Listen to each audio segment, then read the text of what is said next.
Hello there. This is General Grievous, and you are watching the Cantina Club.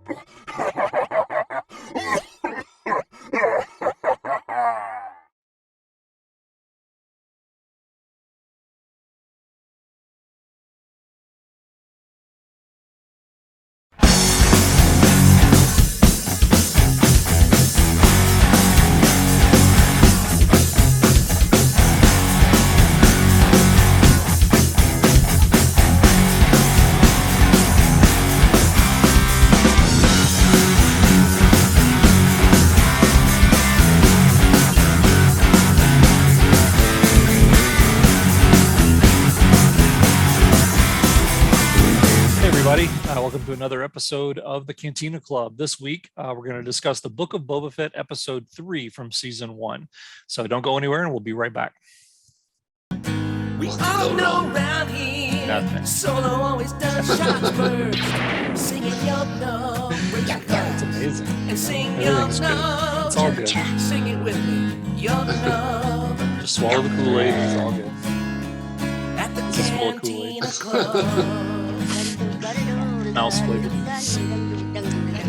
Keep your ear to the ground. Oh, sorry, I see you're wearing a headset.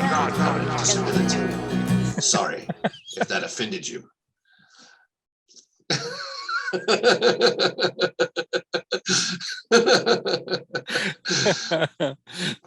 Oh, that's awesome. All right, we're back. we are back. We're going to jump into our recap. He's no good to me, offended. Pay no attention to the Rhodian.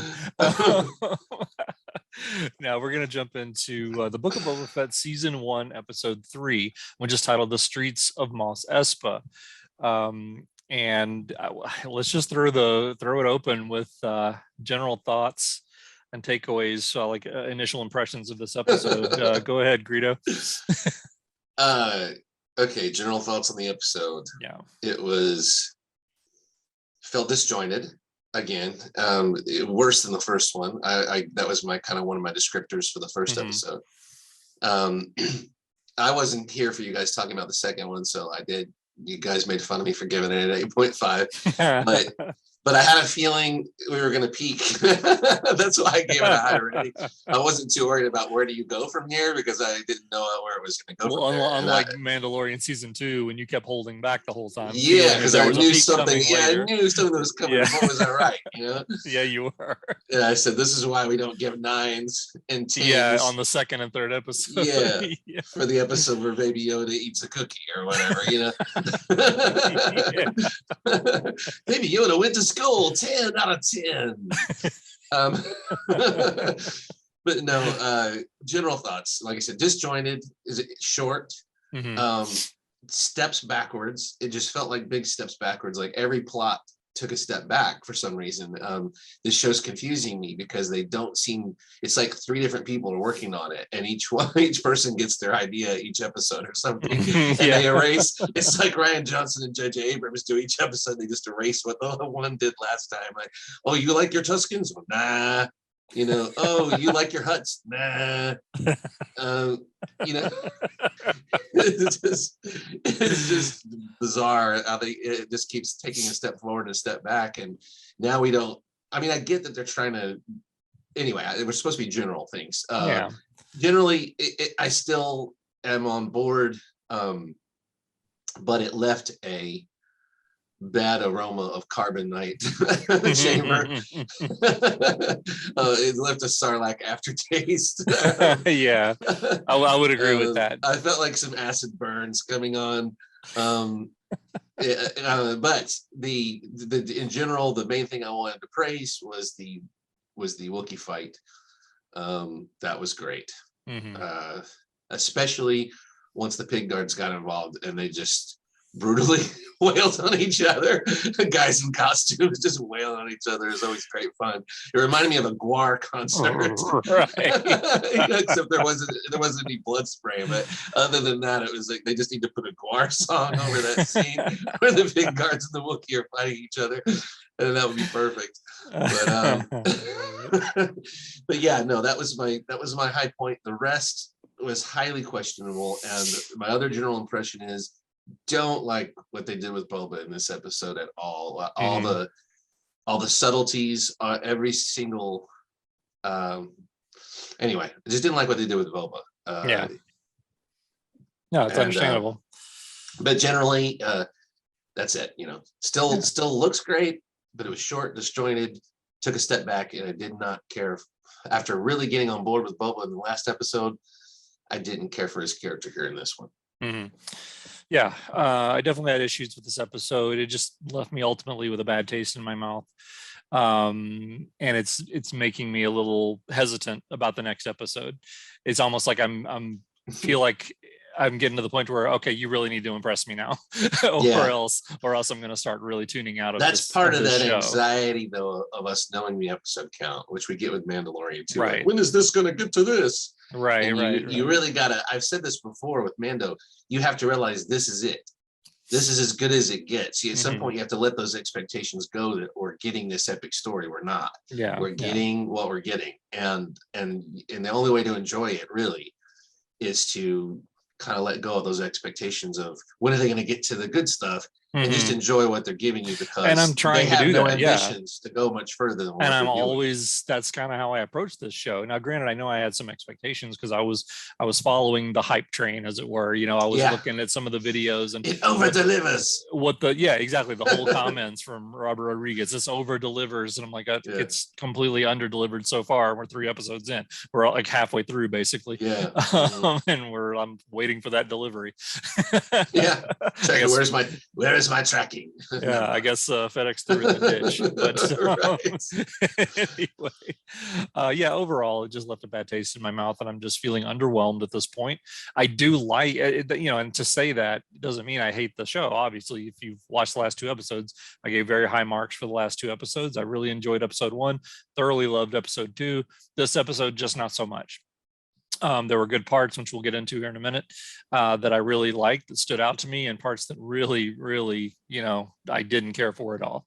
So overall, bad taste in my mouth. Really hoping they get better. And I'll agree with you too. I think the episodes are too short, especially when you're looking at a 7 episode. This one was, and I thought the first one was. Anything short of 45 minutes to me is a little too short for a show like this. Not saying you just have to pad it out to get it there, but they've got more material. They can make a 45-minute show. You have Ralph McQuarrie art you could just pan across. Yeah, exactly. And it's compelling. And honestly, it's you have this great Mos Espa setting that they did the speeder chase through, whatever you want to call that. The Walmart, the battle to recharge the Walmart car. Exactly. It's like, I'm getting to the Walmart recharger first. No, get out of the way. You're hogging the aisle. Will the mayor's aide be able to reach the top shelf from his Walmart scooter? But anyway, I felt like the first 2 episodes lengthwise were fine. I've never felt that. This one though was too short. You're right though. The first one, even though it was only about, I think, 35 minutes or 38 minutes, it didn't feel short. It felt like it was. I've heard just people the right complain that, but to me it was fine. If they don't have more to do and they want to, it didn't feel wrong. And the second one especially felt just perfect. It felt just right. Of course, that was by far the longest. That was about 52 minutes, I think, or something like that. And I thought that episode flowed the best out of all of them. Maybe it's because they stuck with half or the first quarter in one timeline, and then the last 3 quarters in one timeline. So they weren't jumping back and forth. Like the first episode jumped back and forth. Second episode was just a minute the current timeline and flow. Bulk of the flashback, and this was like the flip of last episode. We got just a little bit of the backstory, and then mostly the current timeline. So let's get into it. So spoilers. Definitely spoilers. We never say spoilers. We assume everybody knows. I know. This one, we're in episode 3 now, and if you haven't caught up, we're going to go into detail because it's the only way to tackle this. The only way to really talk about these. Because the devil's in the details in this case. Absolutely. How did this episode start? So we start in the throne room, and that character comes in, and he's basically a man who deals in water. He sells water. He has deals with moisture farmers, and he resells to the public. And obviously hikes the prices. That's his racket. So basically, he's coming before Boba to let him know in a very backhanded way that he's not happy. Kids are playing on his lawn. Yeah, the kids are playing on his lawn, and you need to make them go away. Exactly. That, he's like, I'll give you $10 if you go intimidate these kids. That's literally what it's going on. Get off on. my lawn.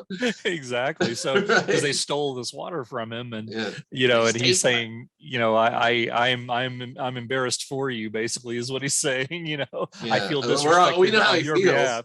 Yeah, exactly. We're all embarrassed. We're all embarrassed for him at this point. Right. But anyway, so that's what the guy just proposes to help me out. Let's all get on the same page here. He's like, apologies, but we all heard you were a badass. Right, exactly. But nothing seems to be happening. My apologies. We weren't told you were a pacifist now. We didn't know how much you like to talk. So anyway, so that was the first visitor.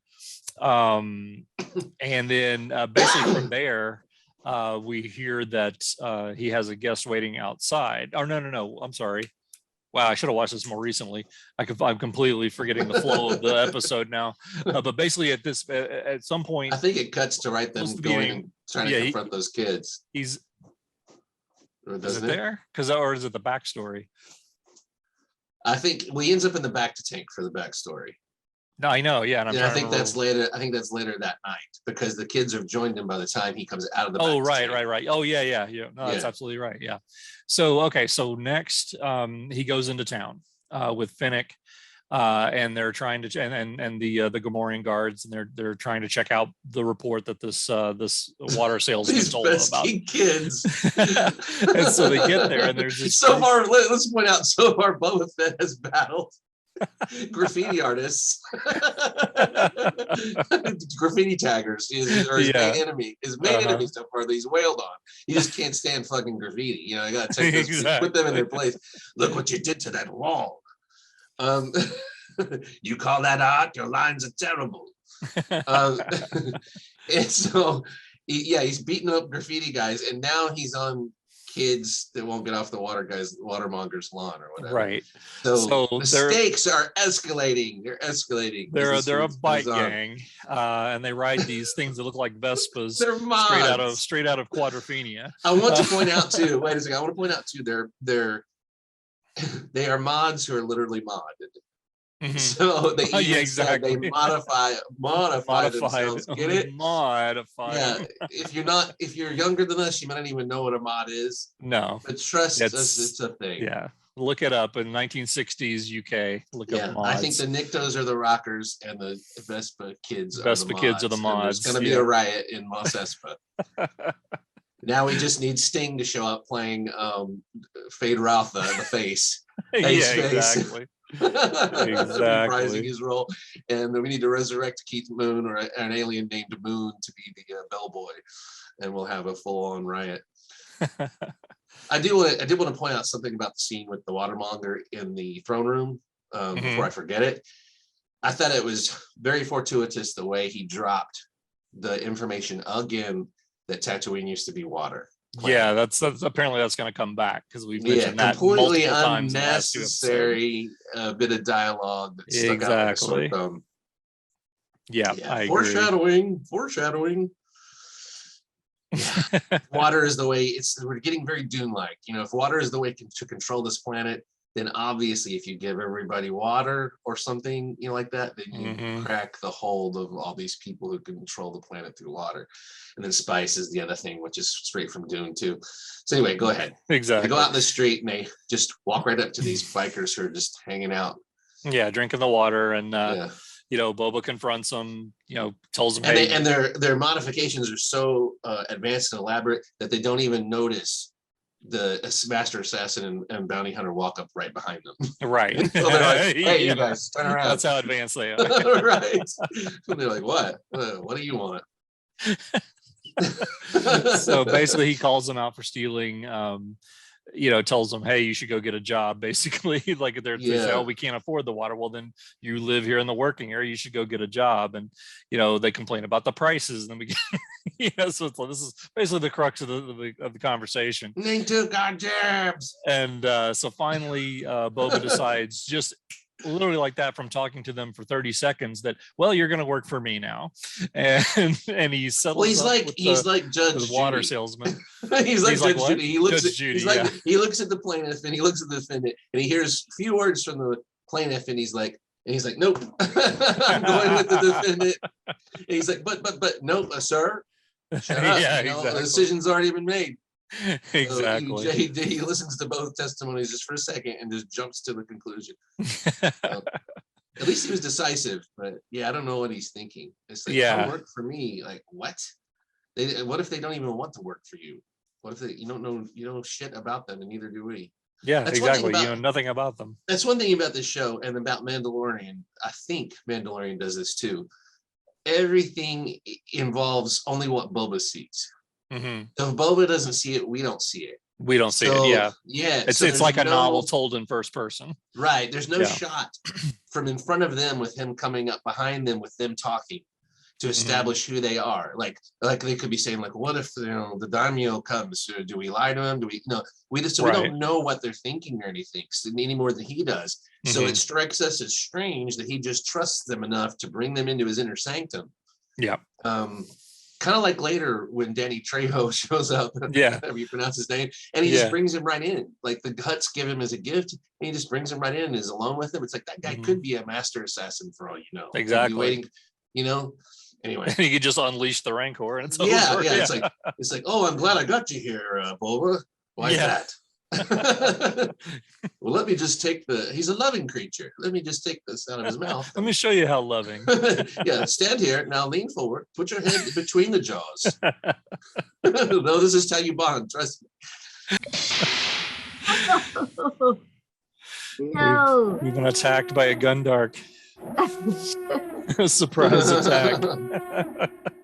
Summary for the episode was dum da dum dum da dum dum. This is dumb. Dumb. This is dumb. This is dumb dum dum dum. Okay. Now I feel dumb. I feel dumb. I am under because pursuit. This is dumb. Okay, I am under pursuit. I've only got a minute to. That's why your signal is scrambled. You're trying to avoid the Pykes. Yes, the Pykes are in fierce pursuit of me, and I need to defend my fellow monsters, the Rancors. That is what I am here. Well, what makes you think we're banging on the Rancor? I just feel like you're. I feel like you are like the rage of the calf. The rage of the calf. I what a loving creature. Yeah. It is. It's very caring and emotionally complex, and it's very misunderstood. I'm gonna name it Tad for Tadpole. Yeah, the Rancor calf. Of course, it could be a female. Okay, now I don't know what you guys have said, but my Gundark ears have been sitting. You've said some bad things while I've been on the run. But I gotta real quick before they catch me. I gotta tell what I liked about this episode because please do. Been grumping the whole time. Okay, wait, there's just the problem with your signal. Yeah, you're cutting out. There's something very, very, very weak coming through. I loved the baby Rancor. I loved Machete. I liked. I don't care. It was goofy. Didn't do anything though. He just stood there. That's like saying, IG-88. I loved IG-88 Empire. Yeah, that's cool. Maybe I got hope. He has a baby Rancor. Okay, I got hope. Okay. So I got hope. Maybe he will sick his baby Rancor at one point on someone. But at least he was there. Okay, at least he was there. I loved the Rancor. I watched this episode with my husband. And that's what he wanted most of all. He was like disappointed there wasn't a Rancor. And so he was thrilled when a Rancor showed up, and he was thrilled when Machete showed up. So that was enough for him. And I know you've been grumping about that new gang of enforcers for Boba. I know it. I sense it. Enforcers. The parking ticket enforcers. I know that you don't like that gang, and I didn't at first. When they were introduced, they looked really stupid. They're too young. They're too clean looking for street. Go on, keep going. You're hitting all the major points. But when they attacked the Wookiee, I was shocked because they really attacked. I mean, they didn't hesitate. There wasn't any fooling around. So I liked that part. I thought he was double parked. His meter, Yeah. them being meter maids, with little scooters. Yeah. They were trying to just write him a ticket. It was and it escalated. Job. It was their job. Yeah. They got there so fast. They got there so fast because they ran there because their Vespas would have taken them an hour to get there. But I like that. I like the fight with the Wookiee. I love the Rancor and Machete showing up. I'm just hoping that they get to do something more in the future that will be like entertaining, not just riding a Rancor. Okay. and I guess I liked the street chase well enough. I did like when they went through the Ralph McQuarrie painting. Just because I seen I have that on my wall. Yeah, we've got an autograph copy, and we saw only mine has Luke in it. Their painting had no Luke in it for some reason. Yeah, we saw that one, I think, at the Smithsonian too. The Air and Space Museum, they had it there. So that was pretty cool. So overall, my rating, and we'll see at the end of the episode. I know you guys are going to rank a lot lower than me, but it's a 6. It's a 6 because I had fun. Okay. What? Gundark's got to have some fun. Okay. I mean, we're captured all the time. We when we're able to get away, we got to have a little bit of fun. Could be a speeder, one of ours. So I'm ready.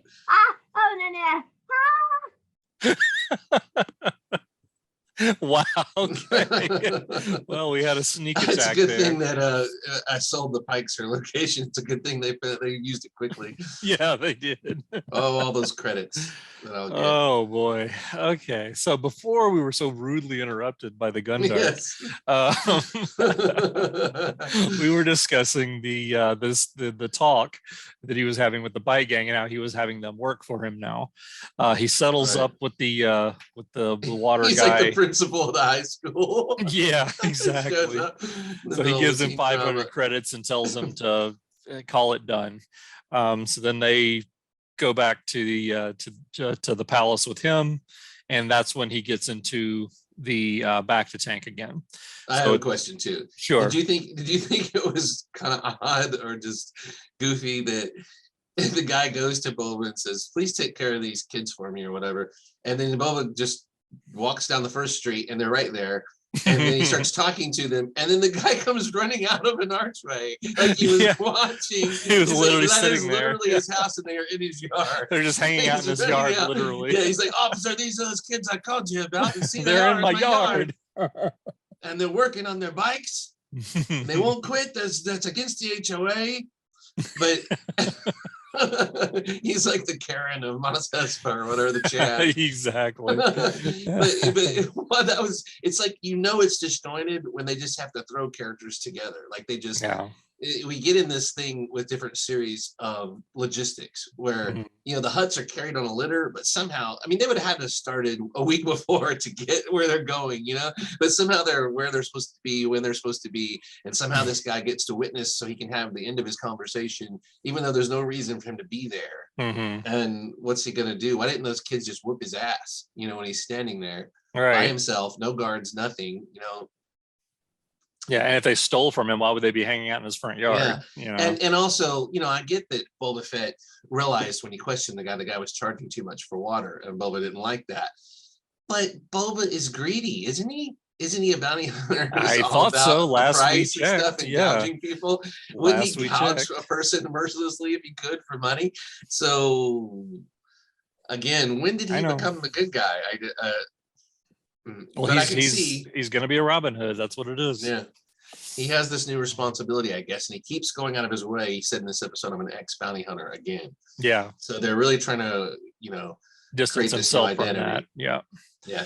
So anyway, he says, work for me. He gives the guy the 500 credits. He's not happy about it, but he seems to go off to maybe report to someone or come up with another scheme, the stapler guy. And so then we cut to him in the back to tank again, right? This is when we get the flashback. So we get the It's flashback. night. Yeah, it's nighttime, and he goes into this flashback, and this is another problem that I think we both have with this episode, is that we basically, what Boba's doing, he's riding a bantha, and I love the shots of that. That was really cool, of him riding the bantha out through the desert and all that. And he goes to speak to the Pykes again, the same leader of the Pykes. That was pretty epic when he was riding the bantha by himself. I enjoyed that. And it was a preview of the loner Fett that we get in Mandalorian. Yeah. Right. And so he talks to the Pykes. Pykes basically say, we've already paid the Niktos. We're not going to pay the Niktos and you. So in other words, you need to solve that. I think that the Niktos and the Pykes are already working together behind his back, is what I think is actually going on. So Boba says, I'll handle it. Well, he goes back, and when he returns to the camp has been wiped out. The Niktos have done it because we see the same gang sign on the rubble, basically. And we see the only thing we get confirmation of, other than multiple deaths and the whole place is burned, is the chieftain. We see his lifeless body. And we see the kids practice the kid's gaffy stab. stick. So it's implied that the kid is dead, but we haven't seen visual confirmation. Yeah, and it might be them not wanting to show the kid's dead body. True. And we can assume that Boba saw the kid, or it might be that there was no sign of the kid and Boba assumed he was dead. Because I think that because we didn't see the burned female the stick. warrior. Yeah, the female warrior, and we didn't actually see the kid. So I am holding out hope that we're going to see that maybe they were away when the attack happened, or they were able to escape, or perhaps they were even taken prisoner. Who knows? And maybe I have a lot of thoughts on that. We'll get them eventually. We'll get to that. So he basically. I want to know how those biker Niktos outfought the Tusken Raiders. That just doesn't seem likely to me. Right, when they just got their butts kicked by Boba, by them single-handedly kicked by Boba. Now, I mean, who knows? They may have come back with reinforcements. They may have brought 30 of them. Who knows? And just completely overpowered them and mowed them down, but because they didn't show that. So that we don't know. Well, and I've seen too online. What did you think of the funeral scene where he's burning them on the? We've seen this where Tuskens. We saw it in Star Wars where 3PO was throwing the Jawa bodies on the Jawa pyre. bodies on the pyre. And now we've seen it twice in this show where they burn their dead on a bonfire like that. So what did you think of that funeral scene? Because I saw some commentary online where people were kind of making fun of Boba. Oh, really? Fett. Okay, I didn't have a problem with shedding a tear over the Tuskens and stuff like that. I didn't have a problem with it. I mean, they're the ones that saved his life, basically. I mean, he saved his own life getting out of the Sarlacc, but he would have died on the sands if it hadn't been for them taking him in. Even though, they enslaved him at first, but I would have been disappointed in him if he hadn't taken care of the bodies. And as far as if he did shed a tear, which I didn't really see that or not, I could tell he was upset.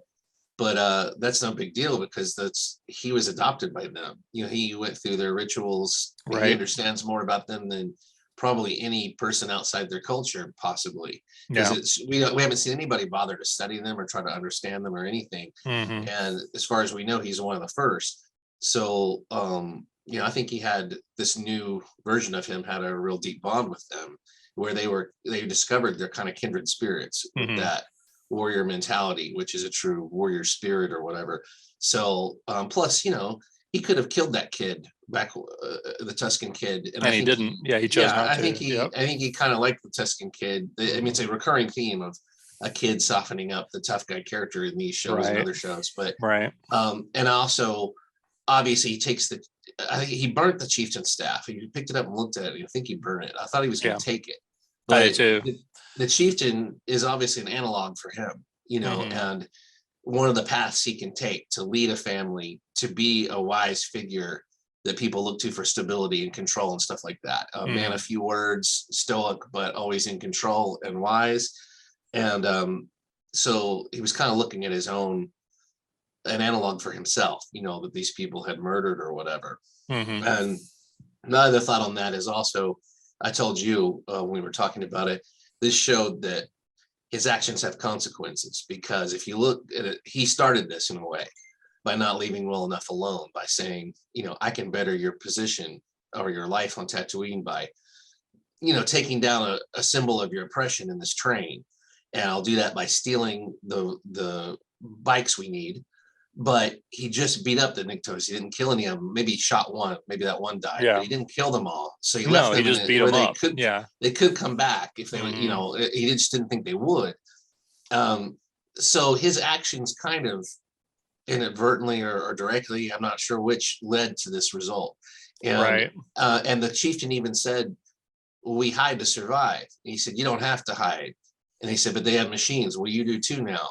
So he kind of pulled them into this situation that they may not have been ready for. And so the responsibility is his. So I hated this scene. I'll say, I mean, probably shouldn't go too, we've already gone too far into it, but I hated the fact that they killed off the Tusken tribe, especially it was so quick. It was just like the last scene of the last episode.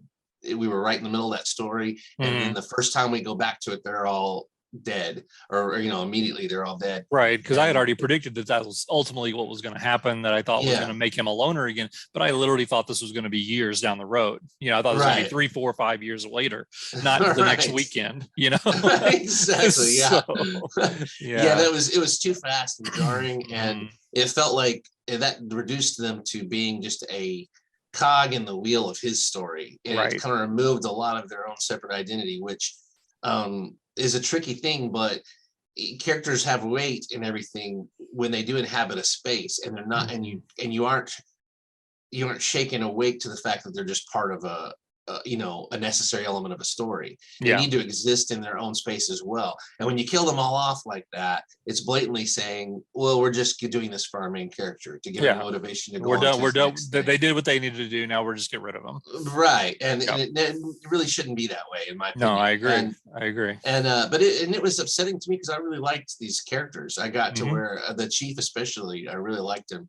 And we have speculations about the female and the other Tuskens and what could happen next, but we'll get to all that. But so on his Bantha ride, we missed two. We see two Mandalorian references. One, he walks by because he travels to Mos Eisley in the episode to visit with the Pikes. Well, we see, speaking of Pikes, we see the stormtrooper helmets on the Pikes, like we end up seeing in Mandalorian when he's walking through Mos Eisley. And in the background of one scene, we see, I forget the character's name, the lady with the pit droids who helps Mandalorian with his ship. She was back there? Yeah. Oh, yeah. It was like, it was blatant right there in the background. She just, her and like 3 pit droids are walking back. Yeah. Look again. You'll be like, how did I miss that? It's literally like blatantly right there in the middle of the screen. It's like he walks by and then all you see is them walking. Yeah. Yeah. And that's cool and all. I had mixed feelings about that, because it's kind of like saying nothing ever changes unless our characters are there to see it. And that doesn't, it's world building, but it's kind of cheap world building. Like is she wearing the same outfit for 5 years? I mean, I don't know if she was wearing the same outfit, but she's in the same spot, looks the same and everything for 5 years or however long. The helmets look exactly the same from the moment they put them up to when Mando walks past them. 5 years later. Yeah. Yeah. Nothing's changed. It's just completely stays the same. It's like nothing happens unless you load that video game, that part of the video game, then the story can progress. Right. So I get it. They're drawing that stuff together, but I would rather see the stormtroopers like lined up, captured, and they're going to end up with their helmets on a spike at some point, or, something else than just the blatant exact same image, and it's going to stay there for 5 or 6 years. Right. Exactly. That's just me though. I think too much about it. It was still a cool nod to Mandalorian, and it told you kind of where in the timeline we were. We're after Return of the Jedi, after the fall of the Empire. Yeah. And it wasn't a good thing to be a stormtrooper on a remote planet at that point in time. So now we get to the rude awakening out of the Bacta tank. We go back to a shot. Best Basically, part of the episode. Yeah, Black Chrysanthemum is there, and he just rips Boba out. He opens up the back to tank, pulls him out, spilling back to everywhere, and they just proceed to throw down. Mostly Black Chrysanthemum throwing Boba down. Yeah, 7-2 versus 5-7. Yeah, and he's just kicking his butt left was and right. Chrysanthemum going to throw his back out? Was the only question, trying to reach down to grab him. Exactly, because it was kind of a foregone conclusion. And the way they filmed it too, I mean, it really looked like he was killing Boba, because he threw him around multiple times, punched him, was hitting him with these electrified, brass knuckles, spiked brass knuckles, and then he picked him up. And the last part was he's just squeezing him, and you can literally hear like bones cracking, like crack, crack, crack, and then Boba tried to gouge him, and then he just he just ended up biting his hand. Yeah, that was great. Well, then the biker gang runs into the rescue, and they pretty much at least force Black Chrysanthemum to drop Boba. They fight it out up there. He gets away from them and ends up literally leaping onto the pig guards on top of the stairs, and the three of them roll down the stairs to the bottom. The pig guards just get messed up, and they fall into the main audience chamber, which is empty. He wailed on one of them with the brass knuckles too. That's right. Yeah, he did. So then the gang catches up with him again, and they end up capturing him. Finally, Fennec is there, and she triggers the trap door, and he falls down into the Rancor pit after she throws the dart off of her gun into her hand. How many square feet is Jabba's palace throne room? And yet everyone who needs to ends up on that Rancor trapdoor. And it's only like this big. It's like a square foot by square foot or something. Out of this whole, 2,000 square feet, 4,000 square feet. Exactly. Room. They always end up right in that spot. Yeah, I know it's right in front of the throne and everything, but why would you stand if you're in a battle for your life right in front of the throne, looking at it, right in the right spot? Yeah, it just happened to be right there. And once that secret is out, when they get passed around, there is a trap door right in front of the throne. Exactly. So don't stand there. You do, that's the one do spot not you can't stand there. Yeah, exactly. So basically, fast forward. Plus, another thing I want to say is Luke, who was 100 pounds and 5'8" or whatever, fit perfectly in that trapdoor, and then the 8 foot tall Wookiee is also fit perfectly. Also fit perfectly in the trapdoor. I know, originally Gundark did too as well. So except for that, but I don't know. I think that trapdoor expands and contracts according to as needed. Yeah. So basically, the next we get a scene of Boba eating this big feast, more like Fennec is eating the feast. He's just staring at it, and Boba Fett's just kind of staring at it, and he's kind of not. And they're still bringing in food. It's like they're bringing more food, and he just tells the droid to go away and go out on patrol. I thought the enough food would just be like ripping the food to pieces. You would think, just throwing it all like an anime characters. Right. So we end up getting the Hutts returning. To literally apologize for trying to kill him. They just straight up admit, yes, we sent Black Chrysanthemum to kill you. Our apologies, but we're leaving. We're out of here. We don't care about this. It turns out that this area was promised to someone else. And basically, the mayor lied. We were lied to. Yeah. Now, before we move on, I have a question. Mm-hmm.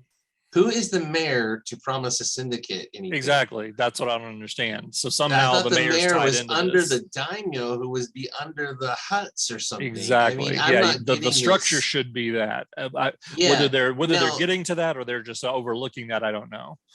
Yeah, and blatantly, Fennec Shan said the mayor has no power a couple episodes ago. Mm-hmm. Once she figured him out, he has no power. So I guess his deal with the Pikes is to get some power, and maybe he made it because Boba Fett showed up and the Hutt showed up. But instead of saying it's been promised or given, whatever, to others, why not just say the mayor cut a deal and allowed access? Something, that makes the mayor seem like he suddenly had more power than he's been established than he actually does. Yeah. Yeah. Why would the Hutts back down from a mayor? That right. Yeah, that makes that made no sense either. It's like, why would the Hutts, be running with their tails between their legs, back to Nal Hutta from the mayor, No, and they're obviously probably clearly there's something more going on here. Yeah.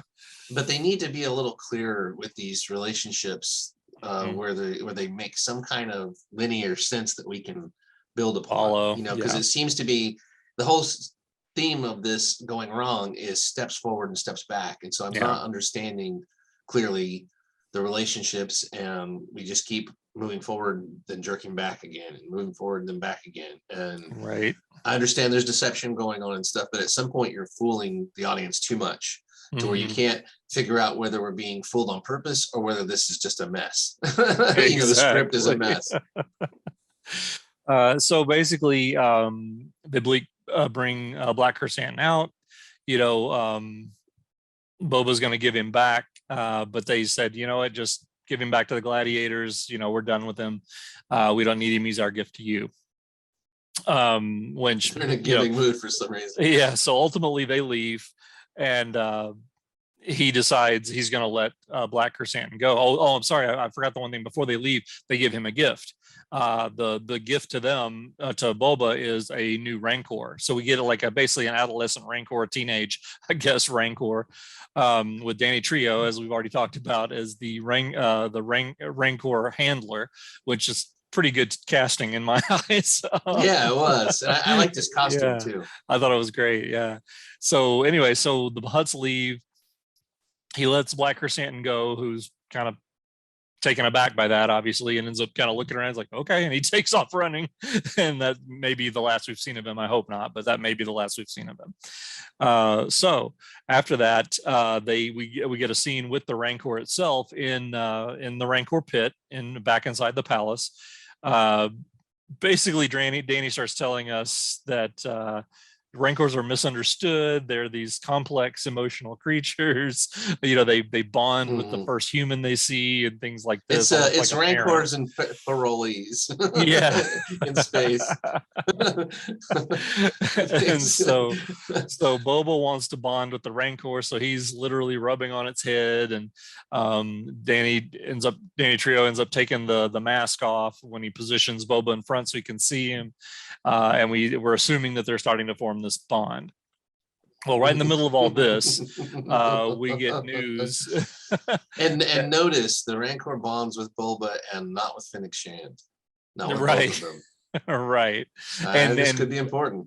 And Boba's interest is very piqued when the Rancor handler tells him that they've been known to, allow humans to ride them and things like that they bond with.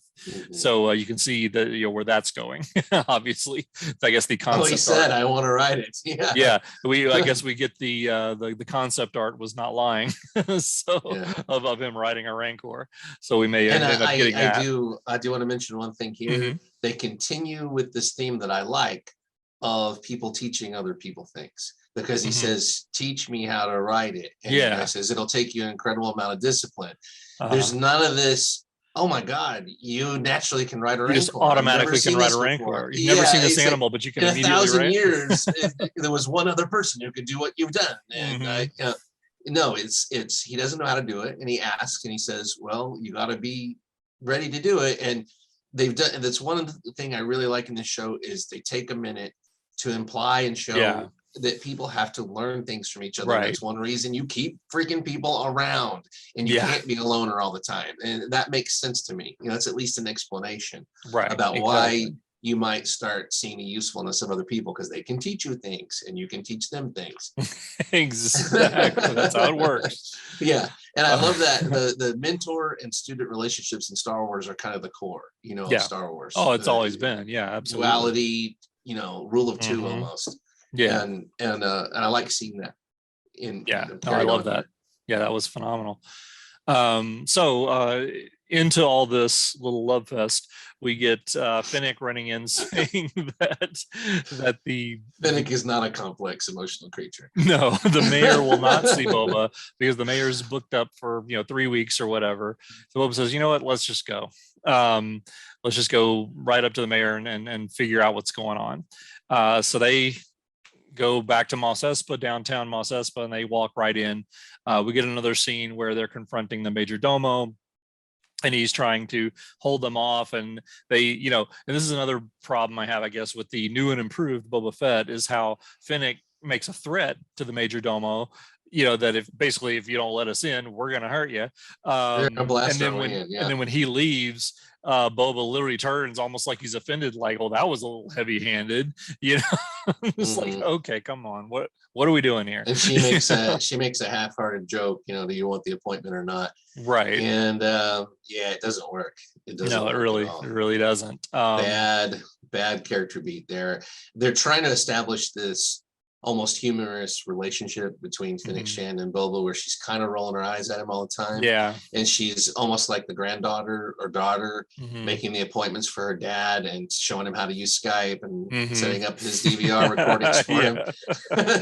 And this is how you use a Roku, Dad. Right. And now I just want to ride the Rancor. Sure, Dad, you'll ride the Rancor anytime now.